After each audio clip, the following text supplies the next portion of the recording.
She not lovely? I understand you very well, my Lord Blackheart.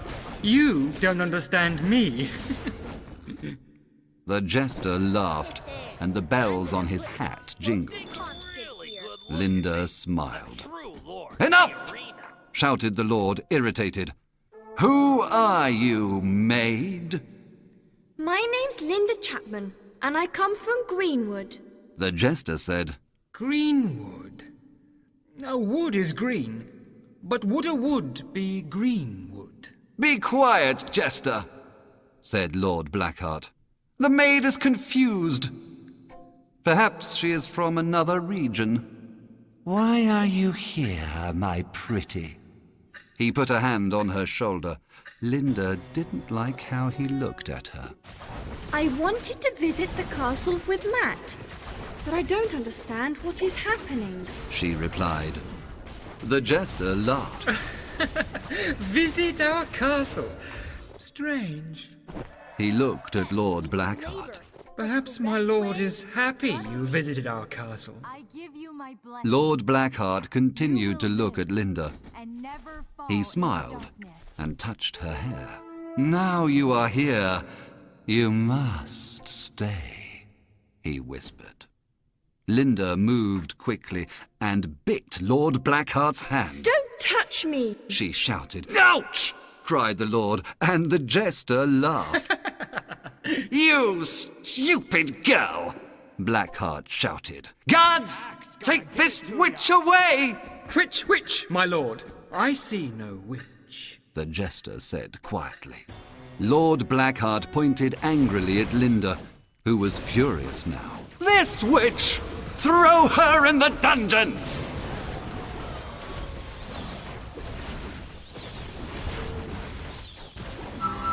Chapter 10.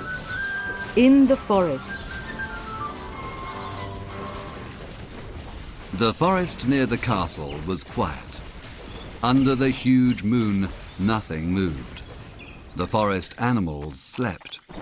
Suddenly there was a noise. Something running. A fox. The animals woke up. The noise was loud. A hungry wolf. The animals were agitated. They wanted to hide. Too late. A figure came out into the moonlight. It was a boy. He stopped running, exhausted. The animals were happy. There was no danger. But there was a terrible smell. The boy also noticed the smell. Yuck! Now I remember. The castle toilets were over the moat.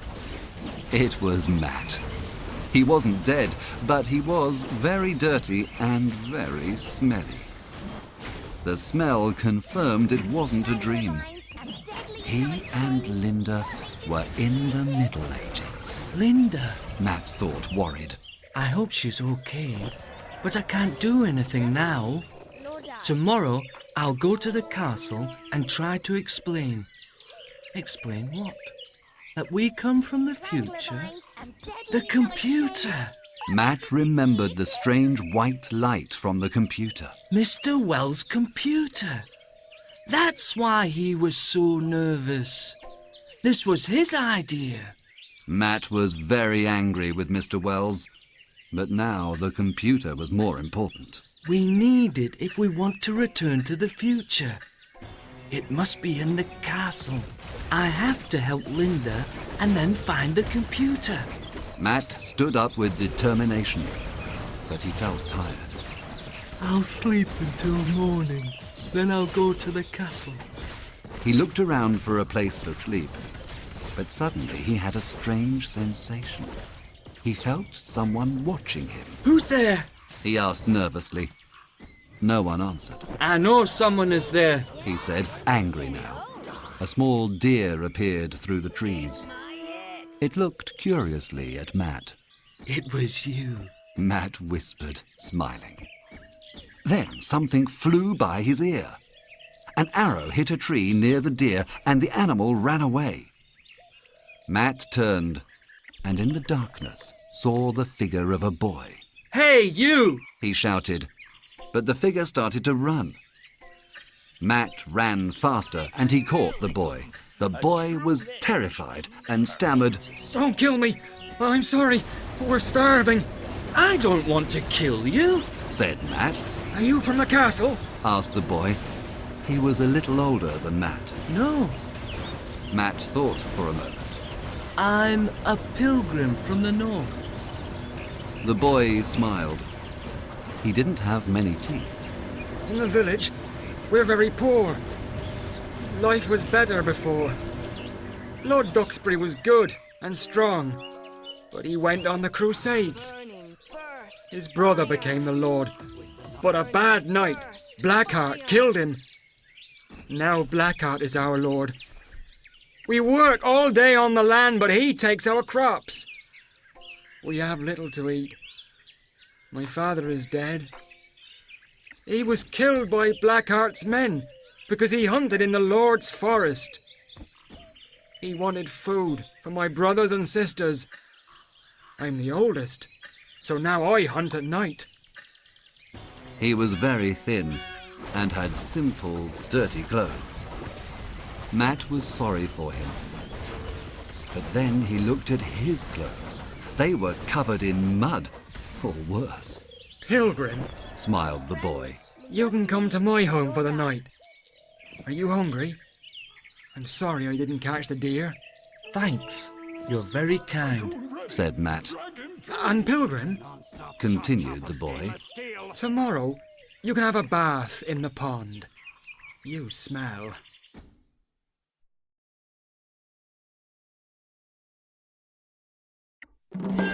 Chapter 11. A Medieval Village. What's your name? Matt asked the boy. He laughed. What is my name, Pilgrim? They were out of the forest. This is where we work. There was a big open field divided into strips. Every strip was for a different crop. Do you have any animals? Matt asked. Yes, some sheep, pigs and a cow. At night they stay in our cottage.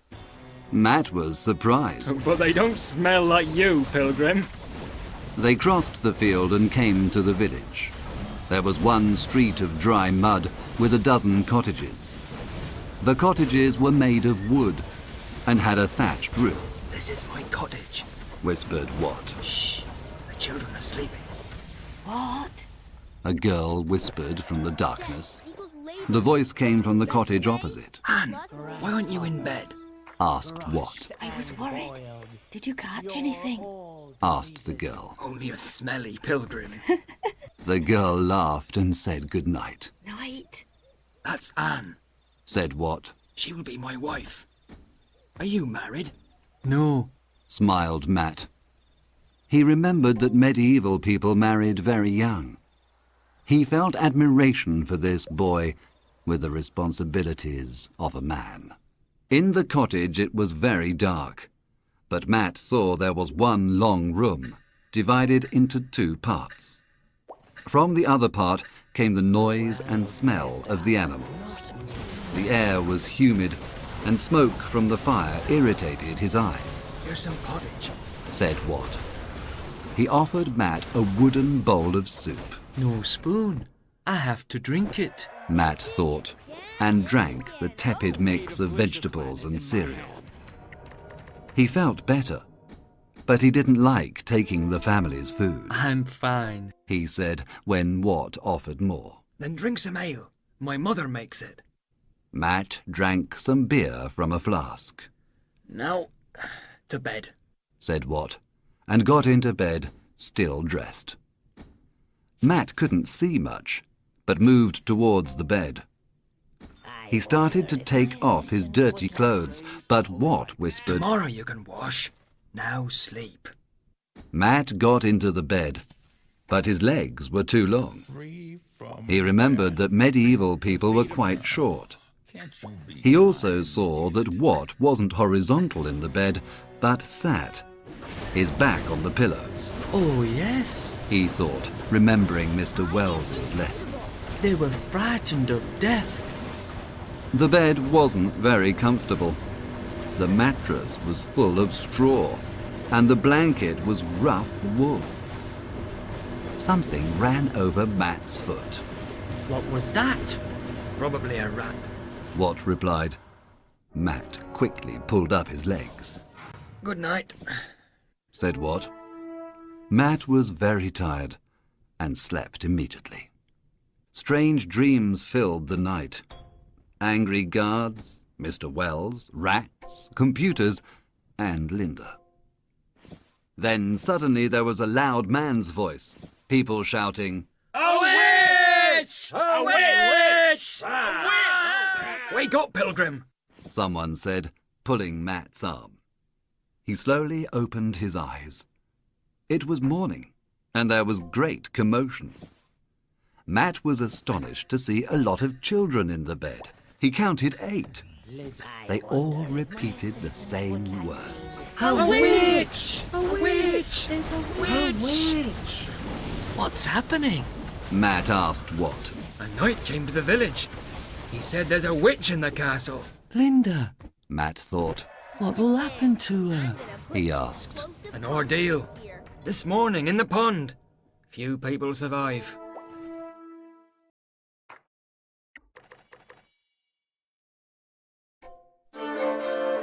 Chapter 12. At the Pond. Wanna try link game? Linda opened her eyes slowly. It was morning, and there was a pale light in the room, It's time for school. she thought. Then she saw the slimy stone walls and the tiny window, and she remembered. She wasn't at home in Greenwood. She was in the dungeons of Duxbury Castle on a straw mattress on the floor. She felt very cold and lonely. Someone knocked at the door. Linda stood up and pulled some straw out of her hair. The door opened. It was the jester. He gave her some bread and a bowl of milk. Linda thanked him and ate hungrily. Do you understand why you are here? He asked. He was friendly but serious, and he spoke anxiously. Lord Blackheart thinks I'm a witch, but it's not true. She replied. I believe you. He said. But my lord is angry, and you are in danger. Today, he will take you to the village pond for a public ducking. A ducking? Linda was shocked. She remembered ducking from her history lessons. They put people under water for a long time to test their innocence. They often died. But he can't do that to me. I didn't do anything wrong. She cried desperately. The jester looked at Linda sadly. I'm sorry, my poor, strange maid. I can't help you now. Good luck.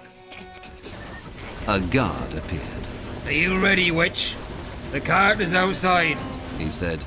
He pushed her up the stairs and into the bailey.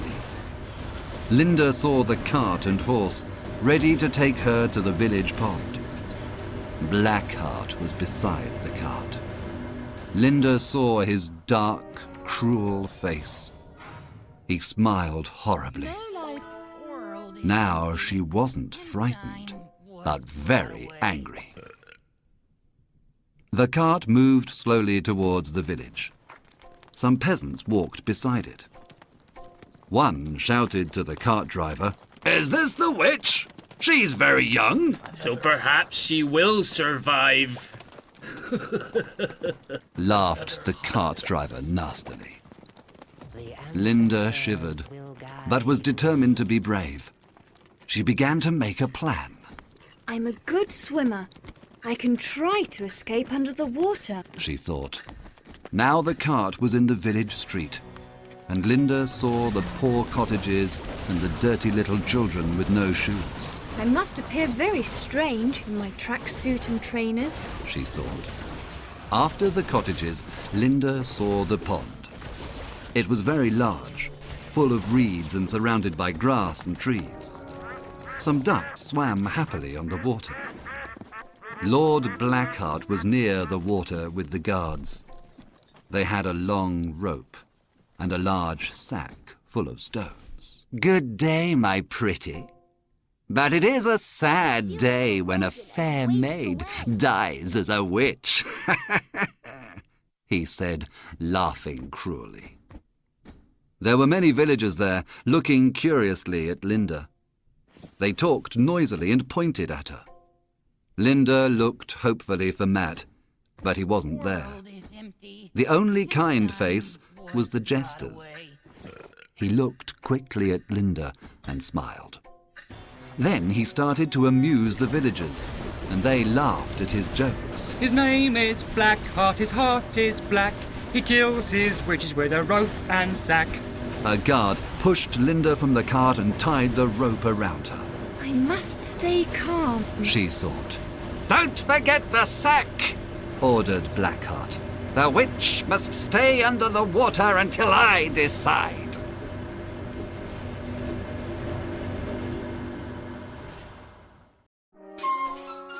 Chapter 13. The Ducking. I've seen your future. Blackheart gave the signal, and a guard pushed Linda into the pond. The water was cold and deep. Linda desperately tried to swim, but the sack of stones pulled her under. Stay calm. She thought, remembering her swimming lessons. I've got enough air for a minute or two. I must take off the rope. Linda pulled hard, but the rope was tied very well. Above the water, Lord Blackheart watched. Bubbles came to the surface. The guards looked at him, but he didn't give any orders. Minutes passed. The villagers talked nervously. Does Blackheart wait? The girl will not survive. They said. The jester spoke, sadly and angrily. You are all responsible for this crime. A young maid's death is a tragic rhyme. Blackheart waited. Then, finally, he was satisfied. "Pull her up!" he shouted. The guards pulled the rope, and the sack of stones appeared, but where was Linda? The crowd, incredulous, moved towards the water. Blackheart pushed through the people, furious. "Where is the witch? Find her!" He pushed a guard into the pond. My lord, I can't swim! Said the guard. "Don't stop, you imbecile! You must find her!" Blackheart was hysterical with anger. On the other side of the pond, in the shadow of the trees, two figures emerged silently from the water. Matt and Linda.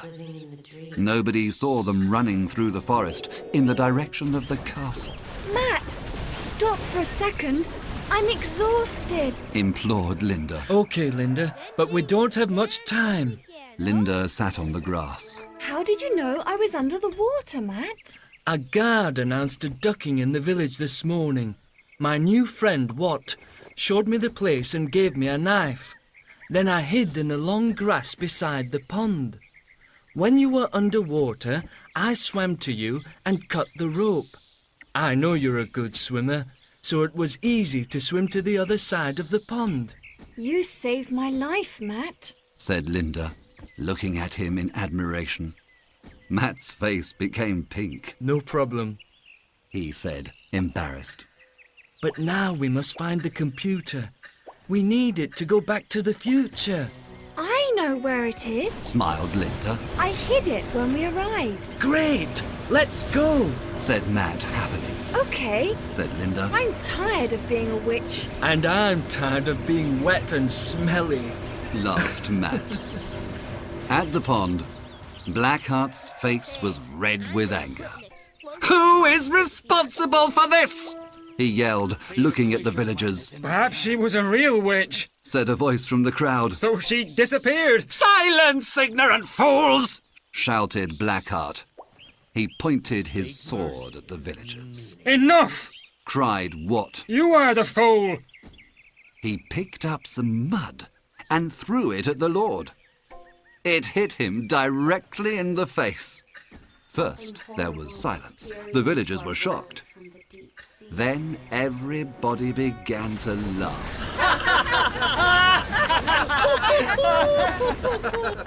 Blackheart slowly removed the mud. His face was a mask of fury.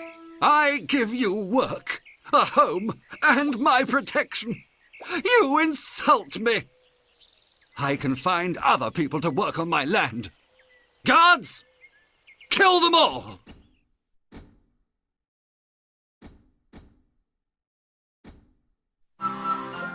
Chapter 14. A Welcome Return. Stop! Ordered a strong, brave voice. Blackheart's knights immediately stopped their attack. The voice came from the village. Everybody looked in that direction. A group of men appeared. One man was on a horse. He had a chainmail coat, an iron helmet, and iron leggings. Under the helmet was a good, strong face. Stop, I say! The man shouted again. Wat remembered that face. When he was a small boy, that face signified justice. That was before Blackheart, before his father's death, before poverty. It's Lord Duxbury! Wat shouted with joy. The other villagers started to shout too. Long live Duxbury! Death to Blackheart! Blackheart's knights were frightened now. They looked for their lord, but he wasn't there.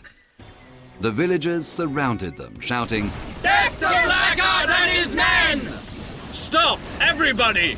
Lord Duxbury was now at the pond. Where is Blackheart? He asked angrily. Where is my brother's assassin? Wat saw a familiar figure running towards the forest. My lord, I can stop him. Give me a bow and arrow.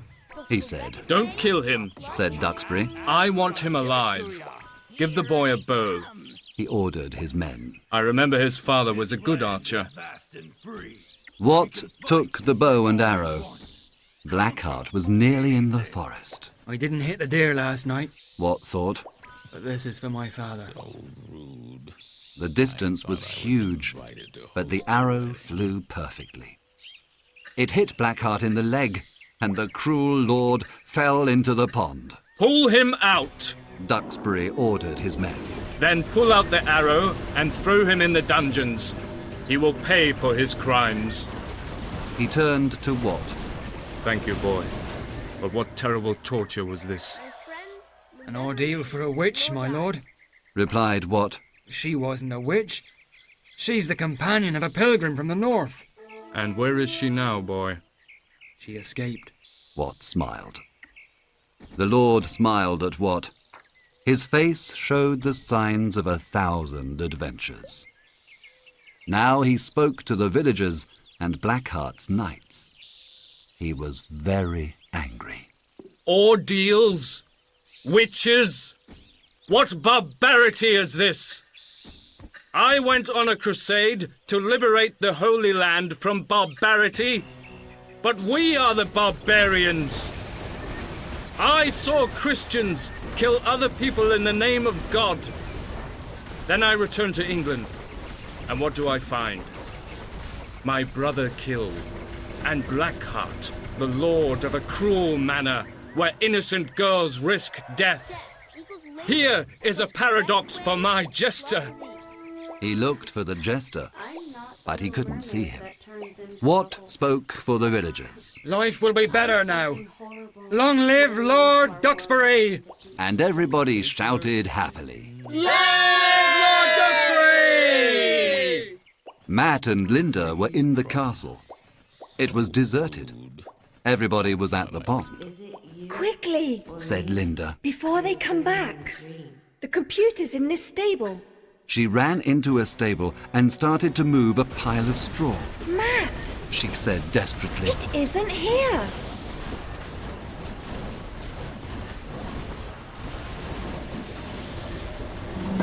Chapter 15. Back in Time.